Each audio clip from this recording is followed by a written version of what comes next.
going on, everybody? Welcome back to another episode of JaAR. JaAR, for those of you that may be new, stands for Joe. And Amy. Review. This is our show where we review the magic stories. And this week, technically we're not even reviewing the magic stories. We are just talking about them because we just finished, personally here on the channel, last week, if you missed it, we finished our 3-part review of War of the Spark Forsaken by Greg Weisman.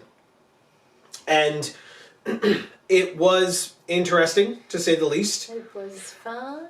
I think part 3 was worse than the other two. I said that at the time, and I think that's fair to say from our opinion perspective. But one thing that I noticed was, you know, when we got to the end of the book and they were talking about some of these characters and stuff and what they were going to be doing next, I realized, you know, we're a bit further removed from that now. 2 sets worth, right? Throne of Eldraine and Theros Beyond Death being like mainline sets.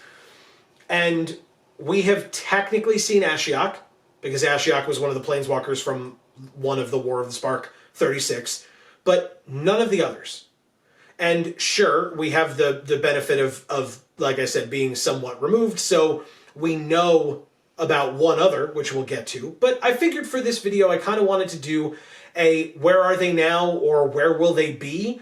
So it's a bit of educated guessing and a bit of just truth of like what we definitively know of where some of these big name planeswalkers are going to be seen next. Yeah. Because they still exist despite the fact that that story thread, if you will, is closed.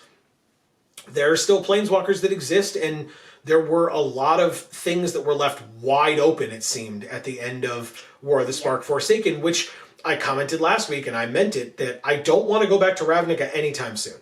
No. We just had 3 sets there, individual sets, because God knows we're not doing the block model anymore, but you then, after not doing the block model, had 3 sets in the same on the same plane. Right. So, God only knows. But, all of that aside, let's go through some of the planeswalkers. We cannot go through all of them because, one, some of them may just have been forgettable enough, not the walkers, but their portion in the story, either in the original War of the Spark story or in Forsaken, where it was not clear where they were going to be going. But let's talk about some of the bigger named ones and or ones that it was made kind of obvious as to what was going to be going on with them. If we are incorrect about anything, which I don't think we are, because we're going to be doing, you know, the best that we can with facts and then kind of extrapolating out from there to our guesses for the future. But if there's one that we didn't mention, maybe, that you know, that you remember, oh, well, they said this, and that, please leave it in the comments. That's what they're there for. We would love to hear from you. So let's jump into it. First, we start with the greatest thief in the multiverse, DAC Phaeton. Now, you may be looking at me funny now. Yes, DAC Phaeton is deceased. We're still going to talk about them just because this is a fantasy setting. While unlikely for the few that we're going to be talking about that this pertains to, resurrections are a thing that exist. It happened to Nicol Bolus once. It could presumably at that point, if they needed it to, happen to anyone. But yes, DAC is dead. I think that DAC's death and Gideon's death are the 2 most widely known. Okay. I would say maybe Domri third. Yeah, I was going to say that one. Because of the prevalence in the cards for Gideon and Domri, and then for DAC's prevalence in the trailer of his death. Mm-hmm. Even though the trailer, besides the fact that an Eternal did it, the trailer in no way depicted how DAC actually died in the story. Yeah. So, which is fine. I mean, excuse me. Whatever. The trailer was badass. Yeah, exactly. Exactly. It's too bad the stories weren't. The trailer was very good, and the song, the music was cool. You know, the way that they did it. So, you know, so that was nice. Props to everybody who worked on that. Yeah, nicely done. But yeah, so DAC is gone. Like I said, it's possible for him to come back, but I would doubt it, personally. Maybe way into the future as like a, holy crap, he's back! But it's going to be a bit. Speaking of deceased and probably not coming back for a very long time, if at all, Domri Raid. Yeah. gone. I mean, he was an idiot in the story, right? Like, you know, in the recent story. fair. Yeah, he you know, kind of turned his back on the other planeswalkers and was like, well, Nicol Bolus, you know, we'll help you. We're the Gruul and we're on your side. And then he's the first one to die. Yeah. That happens, I guess. And they like retconned his race. I don't remember. His original card was like, he was like Indian or something. That may have been just the drawing. I'm not sure. Yeah. I genuinely don't know either way. Again, if but you then know, they like made him Scottish. that's for his arena voice lines. Yeah, it was really weird. Yeah. But Domri is deceased. He was being a moron, and now he's gone. Gideon, as I mentioned. Gideon is also deceased. Obviously, Gideon is... I liked what they did with Gideon in terms of post his passing. First of all, they released the signature spellbook for Gideon, which we've opened on the channel. That video was a little while ago, but you can go watch that. But we opened that, and we saw the cards like the... was it Rest in Peace? I don't remember exactly which card it was, but the card that depicted his statue in the circle of pillars on Theros, depicting his like memorial scene, as well as the fact that now that we've seen the cards from Theros Beyond Death, the fact that he was there as well, that there were denizens of Theros or people on Theros who were worshipping his statue or talking to his statue, whatever you want to call it, just paying their respects to him, Kytheon, as they were calling him, I guess, at that point. I thought that was really cool. I thought that was a nice tie-in for future visits to Theros to see Gideon. Okay. So, and last but not least, Amy, who's the last deceased character that people probably don't as much know about, I would think. Oh, yes. Well, it took a lot longer. It took a lot longer, and War of the Spark Forsaken was genuinely about 3 people going on 3 assassination missions. Right. And then the things surrounding them. There were 3 assassination targets. Only one of the 3 of those assassination targets was killed, and not even close to by the person who was supposed to kill them. Right. Nor by the person who was supposed to kill them tried to make think killed them. Like, it was convoluted, but Dovin Bond has been deceased. He has been killed. He was killed by Rat / @Coastar. Go watch our last video. Ugh. That one, I feel like not many people are going to know, because not many people read this full book. I was thankfully not spoiled on that part prior to reading it myself, and we not waited a while, but it took us a while to get to that point in the book and read up to that point.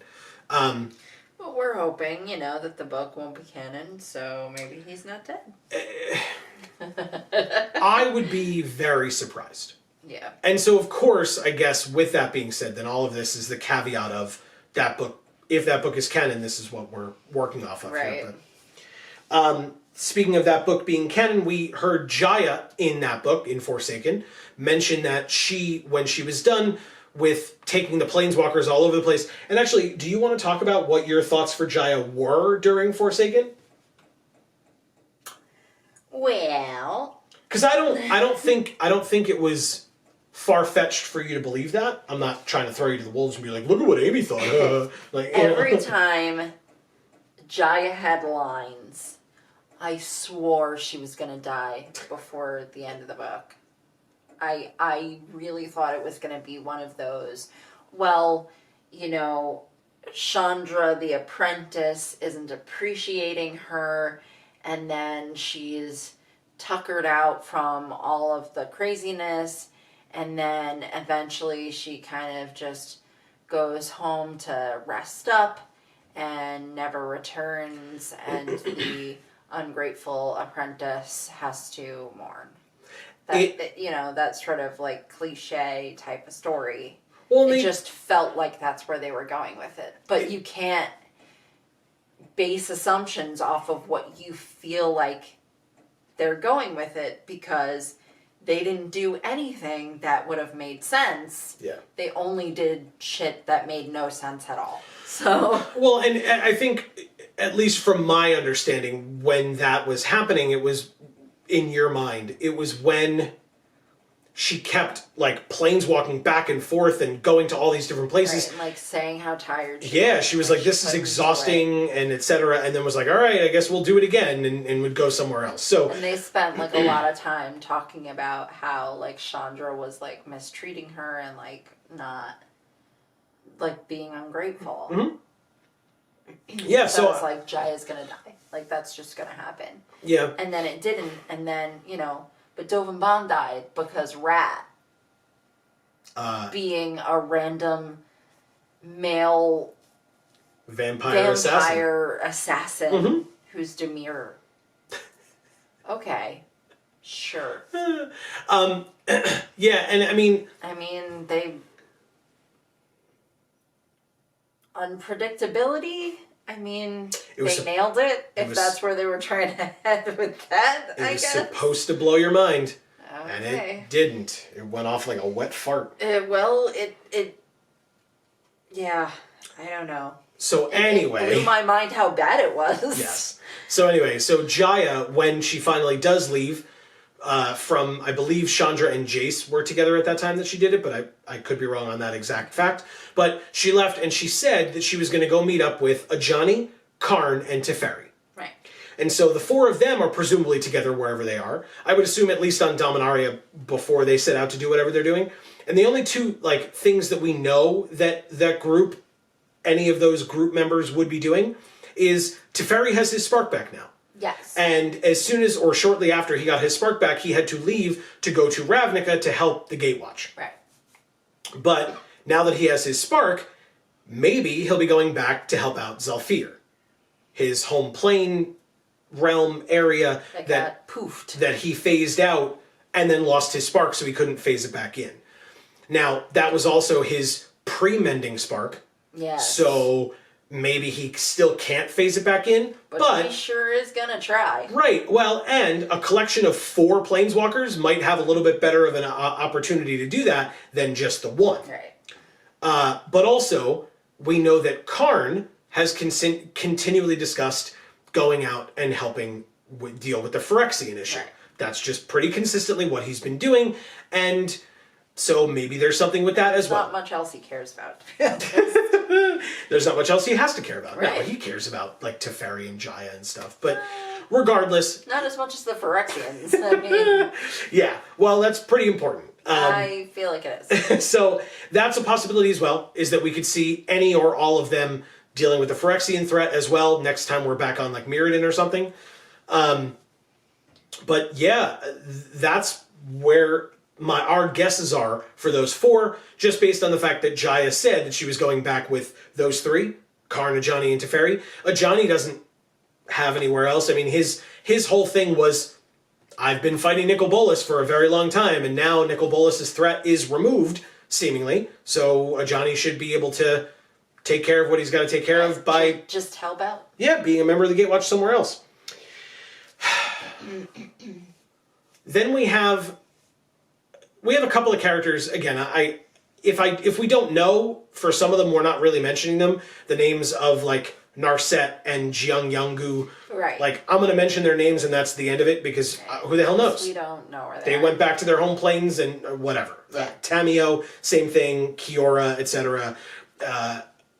Those are unknowns. I will say the Wanderer, bit of a wild card, just because she's so different than everybody else in a lot of different ways. Obnixilis, you had an interesting point with Obnixilis. Yes, I thought, well, I wasn't sure about the state of Colney Hart, but I thought perhaps if he was leaving that Zendikar might be where he was headed. And we are going back to Zendikar, and we'll come back to Zendikar in a bit in this video, but we are going back to Zendikar at the end of 2020, at the end of this year, so it's definitely a possibility that we see him again. He does have a grudge against a certain someone, and vice versa, so, and like I said, we'll talk about that towards the end as well. So, yeah, that's a possibility for him. The Wanderer, I have no idea, who the hell knows. Yeah. And up until Theros Beyond Death came out, this next person, I would not have known where they were going to be.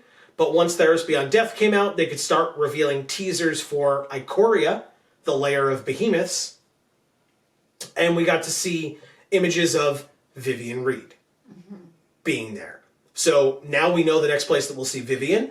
A lair of behemoths for a woman who can seemingly channel the energy of beasts into her arrows seems like a very interesting and dangerous thing. So I'm looking forward to seeing what comes of that. Shout outs to our friend Dave, DAM314 on Twitch. Yes. Not sponsored, but very good friend, and you should definitely go check out his stuff. But he is a huge Godzilla fan, and so I know he is definitely going to be keeping his eyes on that as Ikoria comes out. And I'm sure, if it's something that we're interested enough in, maybe we'll do some more battle videos on the channel. So stay tuned, subscribe. But that's where Vivian is. Watley and Saheeli, they're going to be together being friends somewhere. Yeah. Presumably back on Kaladesh again, since that's where they left from the last time. Samut. This one I was happy to see that they showed us that Samut is on Amonkhet. That during War of the Spark Forsaken, when the Planeswalkers went there to look for the Trail of Tezzeret, literally and figuratively, the Ether Trail, that Samut showed up and or sent Hazaret to show up to help them out. And so we know that Samut is back on Amonkhet, on her home plane, helping the survivors, led by Hazaret, the survivor god, as we've learned to call her. Which makes me a little bit upset, because I was pretty convinced that the Wanderer was Hazaret. Oh, that's right. I remember that. Yeah. Like, based on what she was wearing. A lot of people had a lot of speculation as to who the Wanderer was. People thought she was Emrakul, Elspeth, a lot of different things. I think you were one of the few. I would know if she was Emrakul, I think. I would know. You do love you some Emrakul. So yeah, I liked that Tezzeret was that Samut was on Amonkhet and got to help them, like, to say where Tezzeret ended up or whatever, or at least where he was going. Speaking of Tezzeret's a bit of a toss-up. So the Planeswalkers, at least most of the Planeswalkers that would matter to try to look for him, know that he's still alive. So they might be going back after him. That was kind of his fear, was that the Planeswalkers would send more after him, and that's why he tried to bribe Rahl Zarek into just saying that he was dead when he really wasn't. And so that's a thing that could still happen, based on the fact that Tezzeret has been working with Lazav, seemingly, to control all 10 guilds of Ravnica. We might have to wait until we come back to Ravnica again, which would suck a bit, but I guess if they don't have any other story for him, I don't want them to force it, so there's that. Yeah, we really don't want them to force anything in terms of story. Nope. Yeah, I wouldn't want them to strain themselves. They've worked really hard. It hurts really hard to destroy it. I will also say that with Tezzeret, one of the last things that we heard from Lazav to Tezzeret was Lazav telling him, hey, you can go back to your lair or whatever, where Rahl and the Wanderer showed up to fight you. And Tezzeret's like, but they know where it is, like, that's not really safe. And Lazav's like, yeah, so it's the last place that they'll look for you. Which was the second time in that book that they'd used that excuse, because they did that with Do and Bon as well. But I mean, I guess it's because it's a good strategy, or it's because it's the only thing they could think of that made any sense, so they used it twice. Either way. But yeah, that's where Tezzeret is. Again, whether we'll see him on Ravnica, whether there will be somebody who tries to mess with him, or he's going to be implementing a plan from whatever plane he was on for his within his lair. Who's to say? I don't know. I find it kind of hard to care at this point. Well, I mean, I'm curious though, right? Because at least we had Oko as like the villain of Throne of Eldraine, and we had Ashiok as the villain of Theros Beyond Death. But those are individual villains. They're not big overarching villains like the Eldrazi or Nicol Bolas or Tezzeret could be. And so, that's fine if we're going to do incremental singular villains. That's cool too. Or maybe just regular generic conflict on the plane, as opposed to a singular force that is a planeswalker that they have to overcome. Whatever, that's totally fine. It's just I'm curious if they are ever going to go back to the like multiverse threatening thing, or if they're going to hold off a bit because they just finished with the Bolus arc and it's going to be kind of a lot. Either way is fine with me. I'm just curious to see if and when that comes up. Speaking of Nicol Bolus, let's talk about him quickly. He is not a planeswalker anymore, but he is still alive. And so similar to Emrakul, similar to... why am I blanking on it? Well, Nicol Bolus previously as well, right? Where he was sent away or killed and was able to come back. There is definitely a possibility that he could come back. And he is on the meditation plane that is now controlled by Mugen as opposed to Bolus. My question was, right, at the end of Forsaken, we find out about the spirit gem that was in between Nicol Bolus's horns for so long, and we learn that Liliana uses it to become her true self. Watch our last video. Cue the sigh, the appropriate sigh.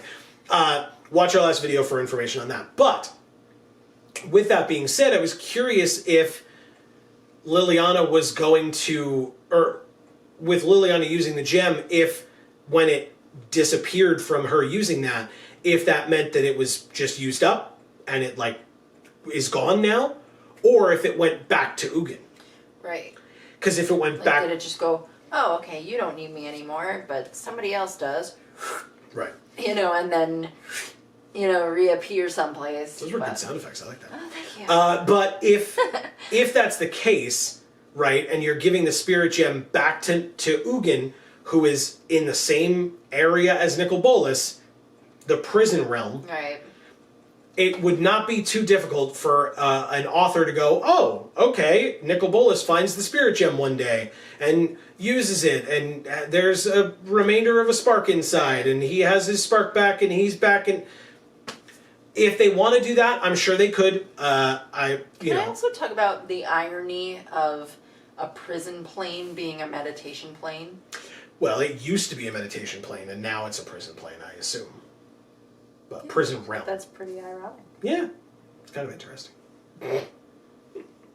You don't care at all? It's not that I don't care at all. What am I supposed to say? You're right. That's a very good point to bring up.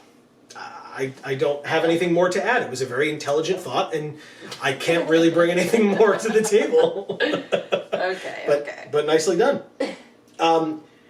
Speaking of Mugen, I guess, again, I don't know if Mugen will be able to be utilized other than to show up and tell the other planeswalkers, hey, Nicol Bolus is free, sorry. If and when that ever happens.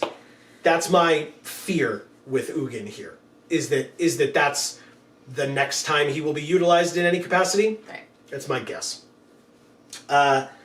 Soren and... Or, we might see him talk to Liliana, even though she doesn't have the gem, since she used the gem to disconnect herself from the chain veil. Okay, that's an interesting thought that I hadn't thought of. I don't know that I buy it, but it's possible. Theory. Sure.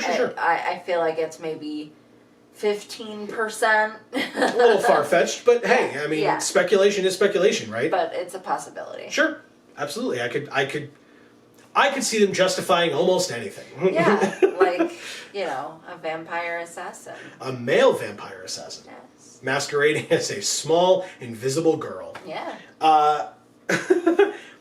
After Mugen, we could talk about Soren and Nahiri very briefly. I don't know. They were fighting on Ravnica last time. Are they still fighting somewhere? Back on Innistrad? Will we see Nahiri again on Zendikar? Who knows? I have no idea. I don't know. I don't know. But let me tell you, they better not botch that story. I mean, no offense, because I know you love Nahiri, but I would argue that they better not botch that story would have been more impactful for Dominaria, which they botched, and for the return to Theros and the return of Elspeth, which they botched. Like, the Soren and Ahiri... that's why I'm so mad. Like, that's the only reason why I would sit here and say they better not botch that story, too. Well. Because then what character will I have left to give a shit about? Well, and we'll get to that. We got a couple more for that. Rahl Zarek. This one is an interesting one to me. Rahl is clearly going to still be on Ravnica, but when we left Rahl on Ravnica at the end of War of the Spark Forsaken, dude was beaten down. Literally and figuratively. I mean, he was inches from death after that fight with Tezzeret. He had to shave his head to get all the goop out of it. And out of his hair. And coming from me, I think this is a lot, but after all of the time that Django Wexler spent telling us over and over again that one of Rahl's favorite things in the world to do was to run his hand through his hair and use the lightning to spark it up and make it stand on end, him shaving his head was a lot bigger of a deal to me than it may have been to many others. Because it was something that... I think that that's what they were trying to go for. I guess. I think that they were trying to make it feel very impactful that he had to shave his head. Yeah. And now... And he, like, lost favor in his guild. Like, they tried to oust him entirely as acting guildmaster. And Tomek, his lover and his partner, is now super busy with guild business, which they had originally said they... manipulated into... Whatever. But regardless, but that's how it affects Rahl, is that Tomek's now not going to be around as much because he's got a position of power, and Rahl, they don't want him in his position of power, so he's not really being respected, and he was disrespected physically when he was beaten down by Tezzeret and almost forced to lie about, succeeding in his mission. Right. So Tezzeret's in a bad way. They left him... What? Rahl. Yeah. Oh, sorry. What did I say? Tezzeret? Yeah. Sorry. Rahl Zarek is in a bad way. I thought you said raw, and I'm like, yeah, he's pretty raw. But no, yeah, Rahl. No, Rahl. That's his name. Rahl Zarek is definitely in a bad way. Thank you for the correction. You're sorry. welcome. There are a lot of names that I've said today. Have you noticed? Nah. No. Jace and Vraska. Vraska, it would make sense, is going to be staying on Ravnica. But, towards the end of Forsaken, we hear Jace ask her if she will come with him to Vryn. Because even though they've seemingly retconned this having happened at all, watch our last episode, Vraska knows about Vryn because she was there when Jace's memories rushed back to him, and he projected them out uncontrollably with his telepathy. So she saw everything. Right. So she knows about Vryn, she knows about his homeworld, which he has not been back to since the Alhamaret situation, where he had his memory wiped and sent off, and he planeswalked for the first time. But when he got all that back, she got it. Right. And she saw it, and again, now that they are still together, get to that in just a moment, really. But now that they're still together, Jace has asked if she would accompany him. She said she would love to, but she still has guild business, if you will, to take care of on Ravnica as well, so maybe they'll do that first. But regardless, either when we return to Ravnica or if we are on Vryn, that's when I expect next to see Jace and or Vraska. I presume we go to Vryn. I hope we go to Vryn before we go to Ravnica again at some point. And so I assume that's the next place we would see either or both of those two. But as well, we have to know that at some point it seems like they have left it open for Liliana to reveal herself to still be alive to Jace and for them to rekindle that relationship, because they have cast large amounts of doubt towards the Jace-Vraska relationship and left the door wide open for the Liliana-Jace relationship. I hate it all. Take that as you will, whatever that means. We'll get to Liliana in a second, but we've got two other ladies to cover first. We're going to Zendikar. So, Nyssa. We know that Nyssa is there because at the end, or towards the end of Forsaken, she was there when Chandra came to visit her. And they messed it up. But, okay, whatever. But Nyssa's there. She's on Zendikar, and it's very clear to us that, at least it's clear to us, I don't necessarily mean us, but it's clear to us that, at least through Weissman's books, they don't know how to write Nyssa. And because they just have her as like, she's quiet, and she doesn't say a lot, and she doesn't talk. That's her character currently. Yeah, it's not that she is mindful or that she speaks through the earth. Nope. Or that she is very sort of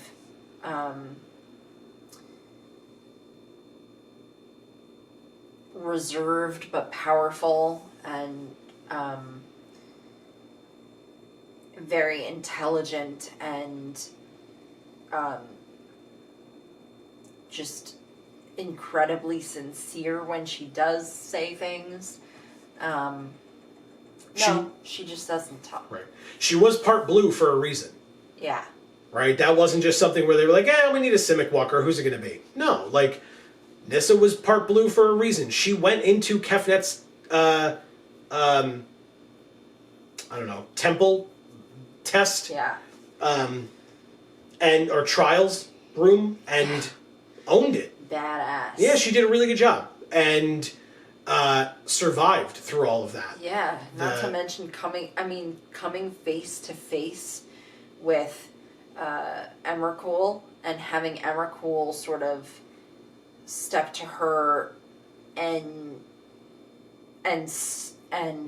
offer up respect. Yeah, I was going to say that. And, yeah, respect, yeah. You know, saying like, be like me instead of, you know, saying, well, you're this meaningless little thing that I can just flick aside. Mm-hmm.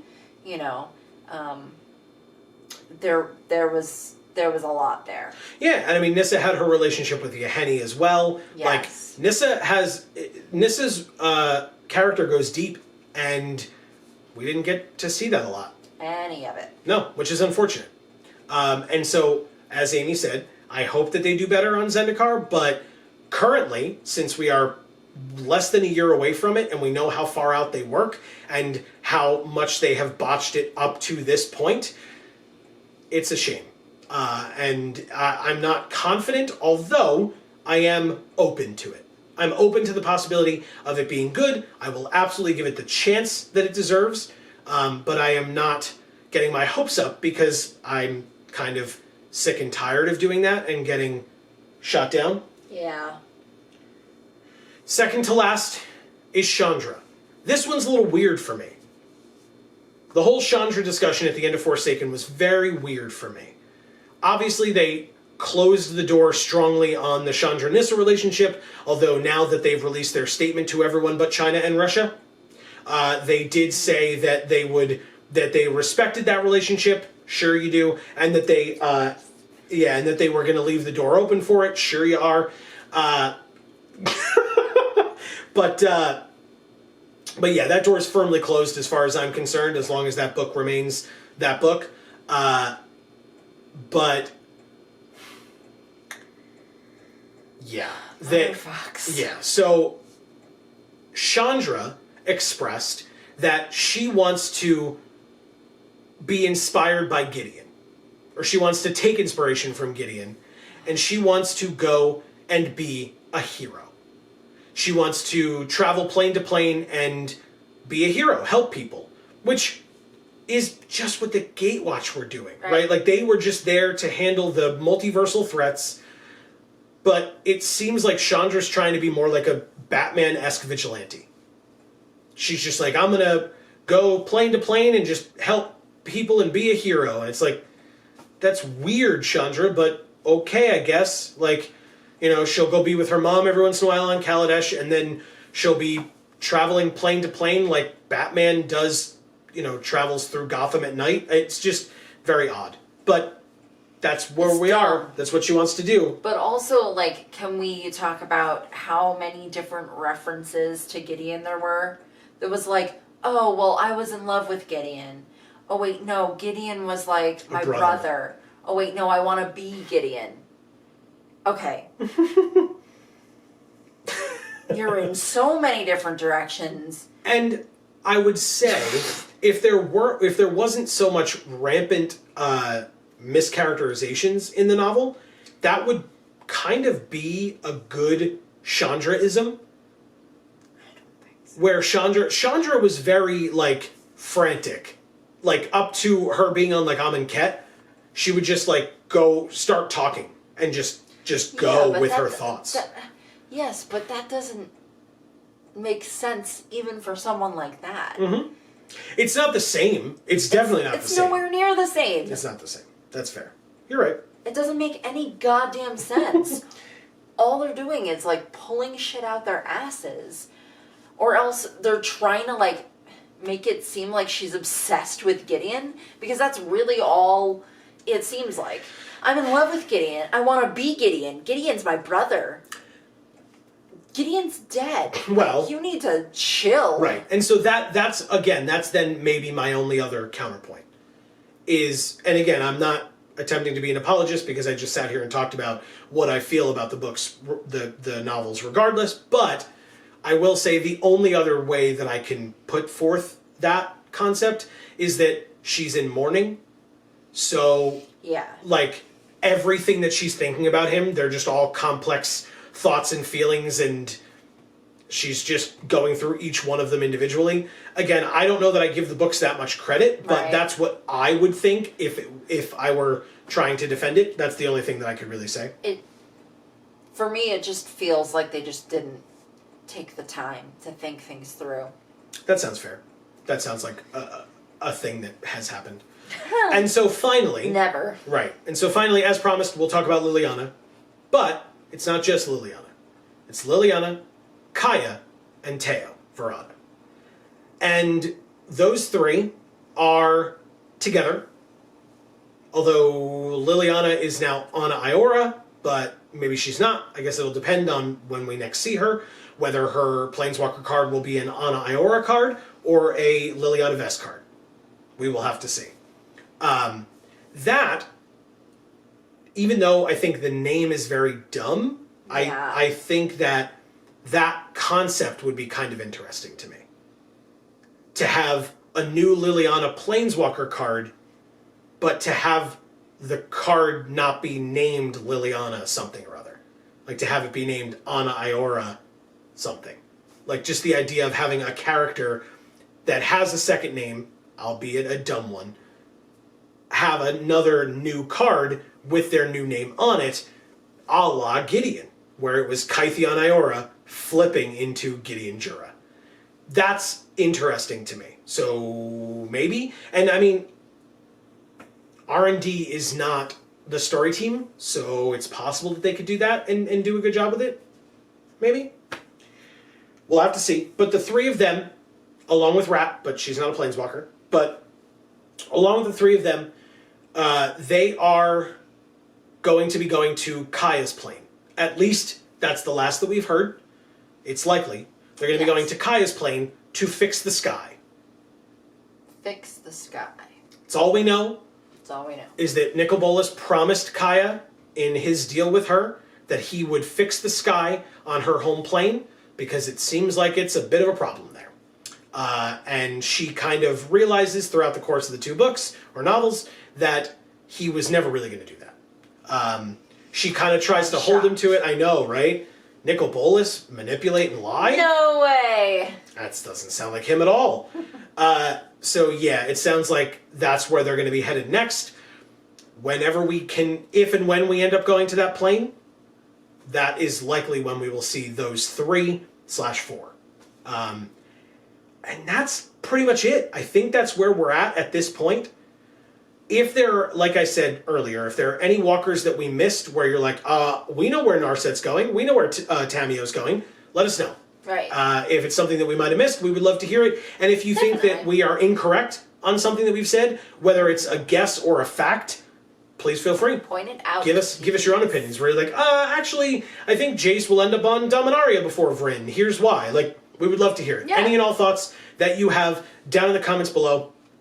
In terms of future JARs, as we have said with how JaAR is going recently, we are not going to be weekly anymore unless we need to be weekly for stories being released in that fashion.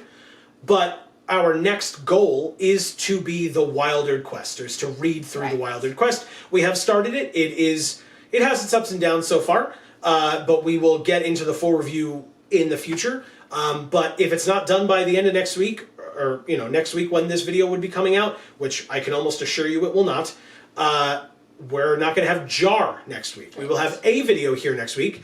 It will probably be more openings or gameplay or something like that for Magic, so definitely stay tuned and subscribe for that.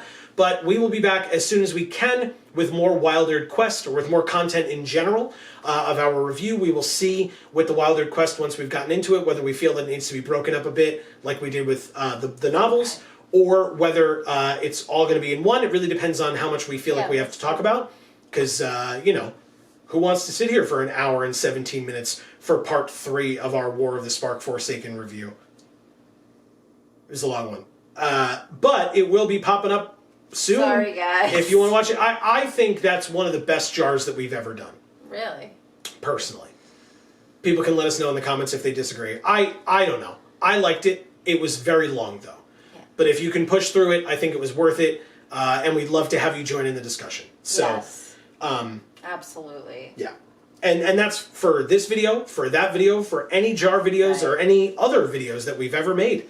And as we've said since the story team disbanded, basically, we'd love to hear anything that anyone has to say, because we want to hear that we're not the only ones who feel that way or think this or whatever. And we want to hear if there is a contesting argument. We want to hear that it's better than we think. Yeah.